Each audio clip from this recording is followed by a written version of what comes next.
listening to Big Picture You podcast series from VCG Studios. Good morning, afternoon, or night, everyone.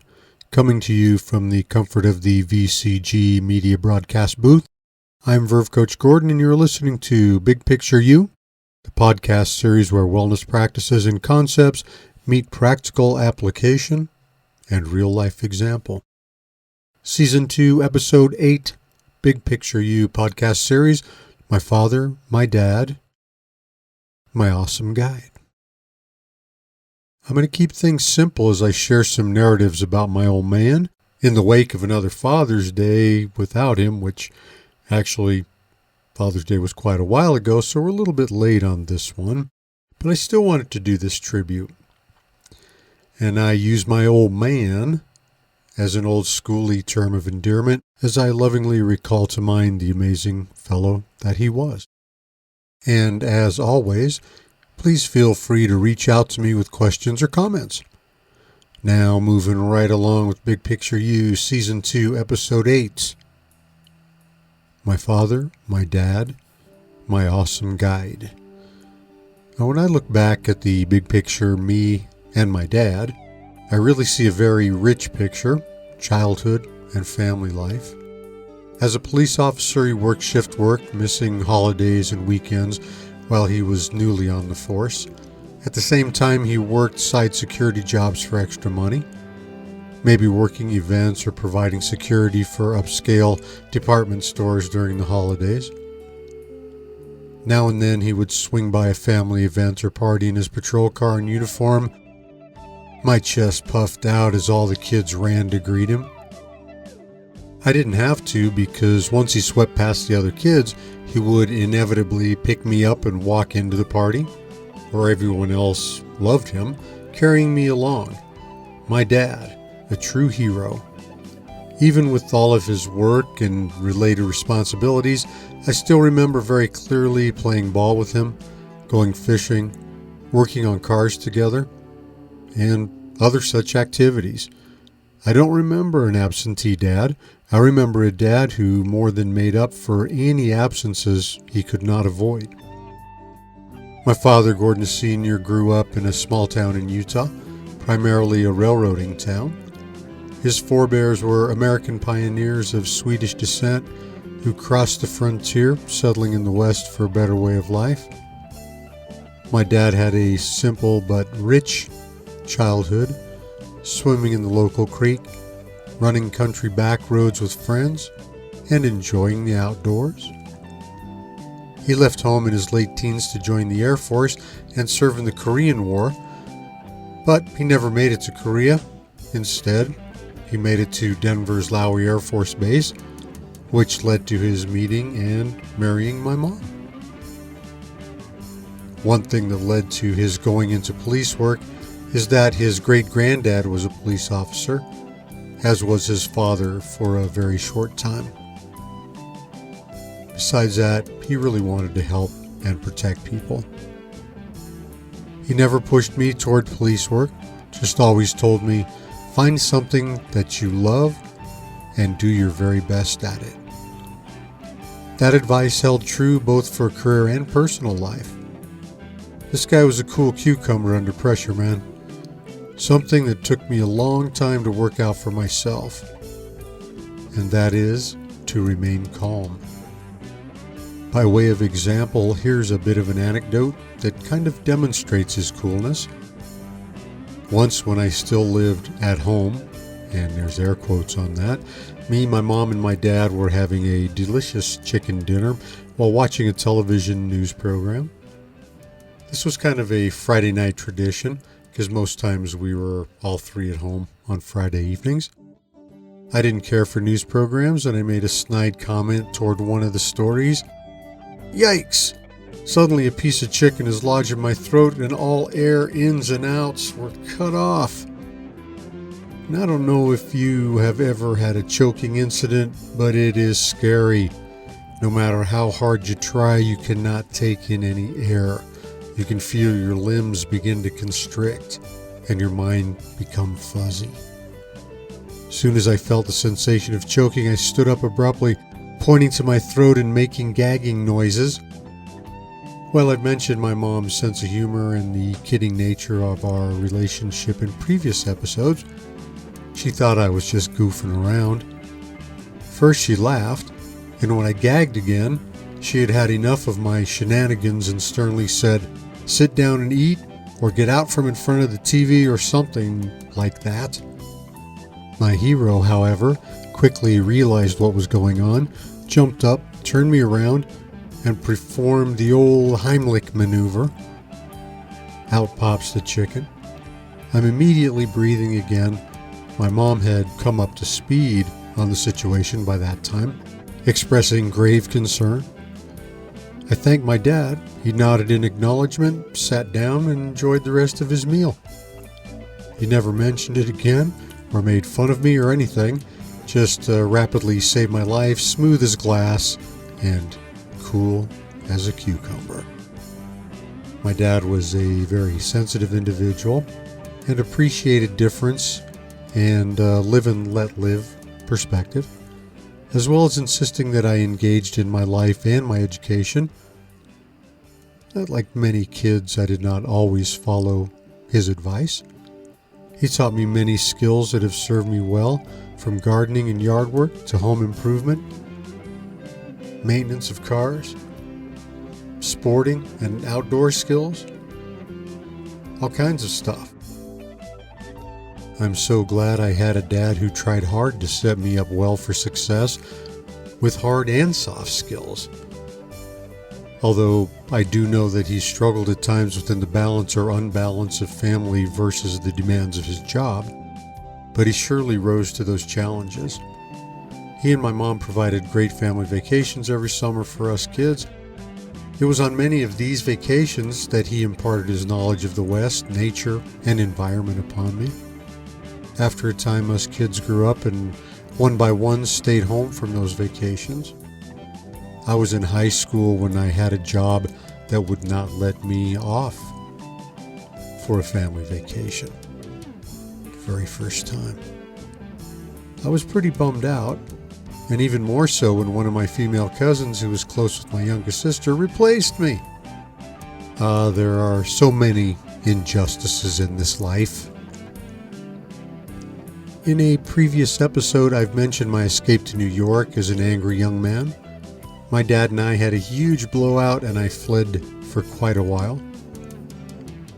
But later, when maturity and other factors began taking hold on me, I realized I wanted to come back home to Colorado.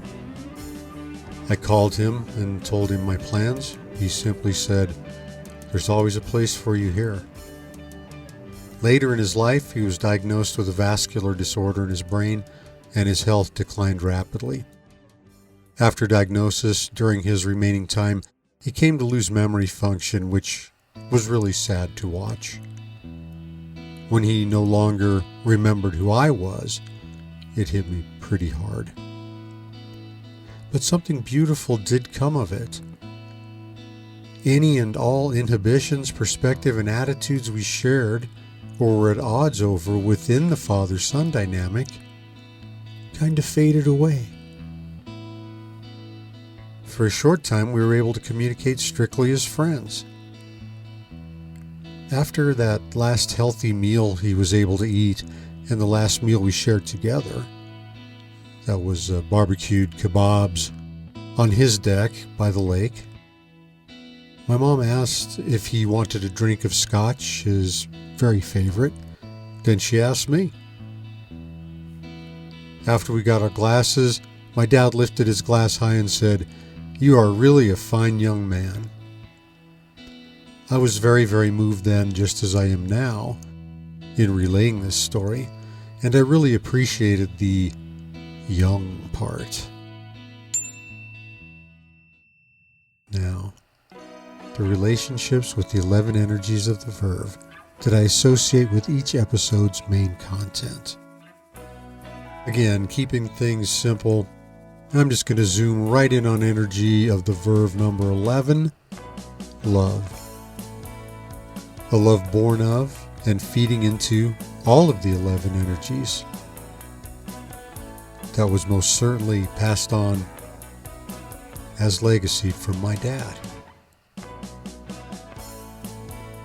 I kind of always imagined I would be one of those, oh man, if only his dad could see him now kind of guys.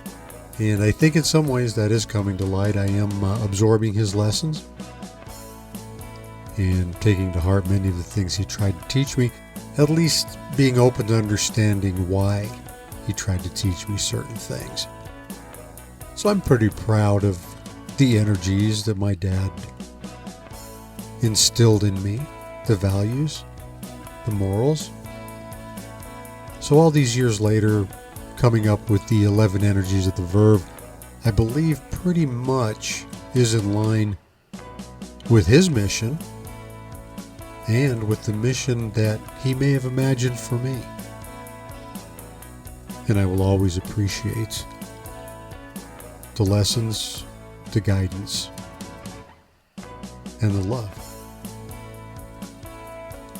The 11 energies of the verve: passion, enthusiasm, compassion, openness, sincerity, truth, self-value, forgiveness, sparkle, courage, and love.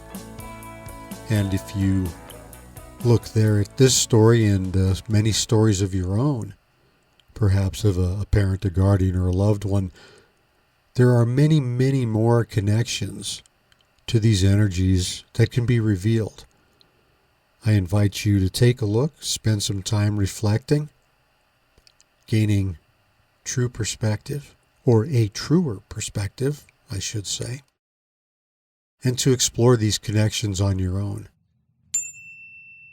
And of course, I remember all the while, folks, that regardless of my stories, examples, and narratives, this truly is all about your journey, while fortifying the notion that greater harmony within ourselves, in our own lives, will certainly bring about greater harmony in our groups, organizations, and institutions.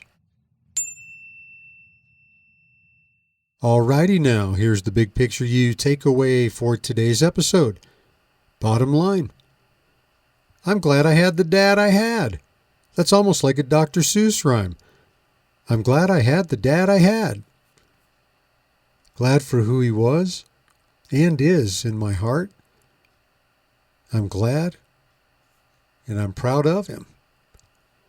I never have to miss him too deeply because there is so much of him in me. It's like seeing and hearing him a lot of the time. Today's stories are merely anecdotal, but I believe that there is something there that can be derived for practical application in order to help bring about higher levels of personal positivity and performance best self. As together we strive to bring about our most fulfilling big picture you, big picture me, and big picture us. Thank you for the opportunity to provide you with materials, tools, and mediums to assist you in creating your life's masterpiece. The 11 energies of the verve, foundational values that can be referred to at any time to help negotiate challenge, help in decision-making, or gain motivation and positivity. The book is available at Amazon or through my website if you would like a signed copy. Please tune in to the broadcast next time for Season 2, Episode 9, The Truth About Truth, which is a great follow-up to this episode, as again, one of the things my dad always wrote me about was living a truthful life.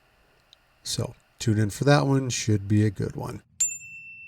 You are listening to Big Picture You podcast series from VCG Studios. Please visit my website for news and announcements as well as regular updates. Also, please be on the lookout across social media for my Heart to Your Heart short motivational or inspirational quotes that are posted every Monday or private texted. Contact me to begin receiving them via text. Otherwise, they're also on my website and blog page, as well as my Pinterest board. Lots of tasty stuff coming your way from the VCG organization.